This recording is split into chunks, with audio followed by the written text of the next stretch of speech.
Aujourd'hui, on va vous raconter une histoire de loup. C'est Naïs qui nous l'a demandé. Elle adore les loups. Elle trouve ça trop cool. Et vous, vous aimez les loups? Ou peut-être les licornes? Ou les dragons? Racontez-nous tout dans un commentaire.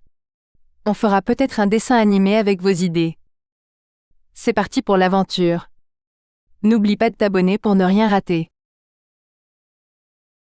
Dans un petit village niché au creux d'une vallée verdoyante, vivait une fillette de 7 ans prénommée Naïs.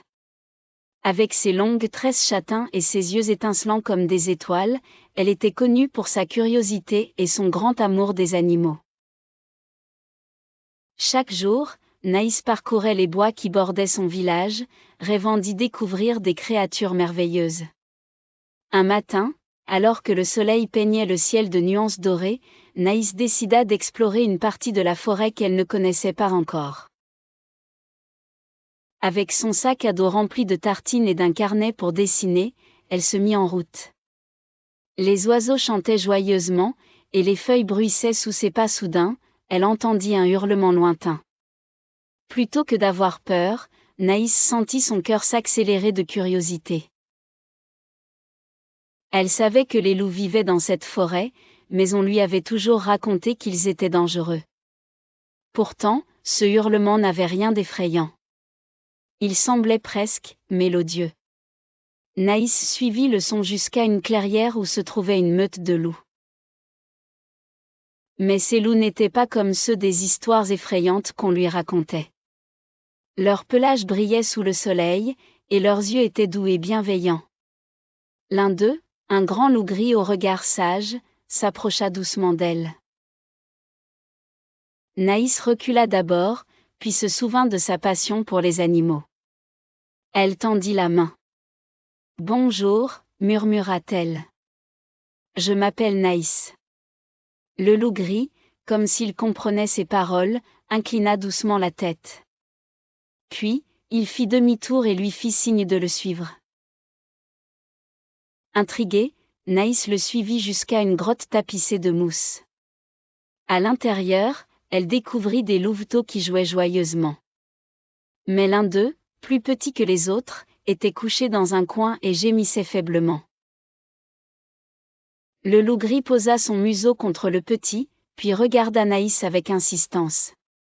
La fillette comprit que le louveteau était malade. Elle fouilla dans son sac et en sortit un peu d'eau et un morceau de pain qu'elle tendit au petit. À sa grande surprise, le louveteau mangea et sembla reprendre des forces. « Ne t'inquiète pas », dit Naïs en caressant doucement sa fourrure.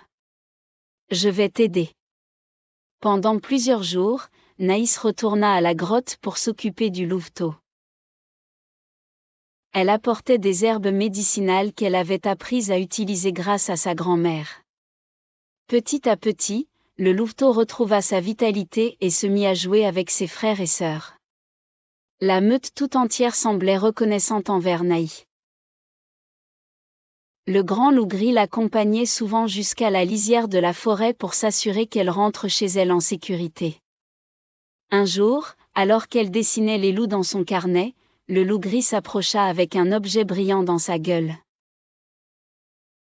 Il le posa devant elle. C'était un pendentif en forme de loup, fait d'une pierre scintillante. Naïs le prit avec émerveillement. « C'est un cadeau pour moi ? » « Merci », dit-elle en souriant. Mais le loup gris semblait vouloir lui montrer autre chose. Il se dirigea vers une autre partie de la forêt, Naïs sur ses talons. Ils arrivèrent devant un arbre immense, si grand que ses branches semblaient toucher le ciel. Au pied de cet arbre se trouvait une fresque gravée dans la pierre. Elle représentait une fillette et une meute de loups. « C'est moi », murmura Naïs, stupéfaite. Le loup gris hocha la tête.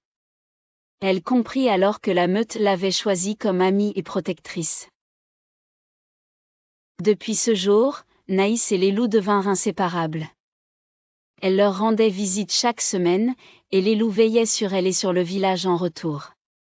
Les habitants, d'abord méfiants, finirent par accepter cette amitié étrange.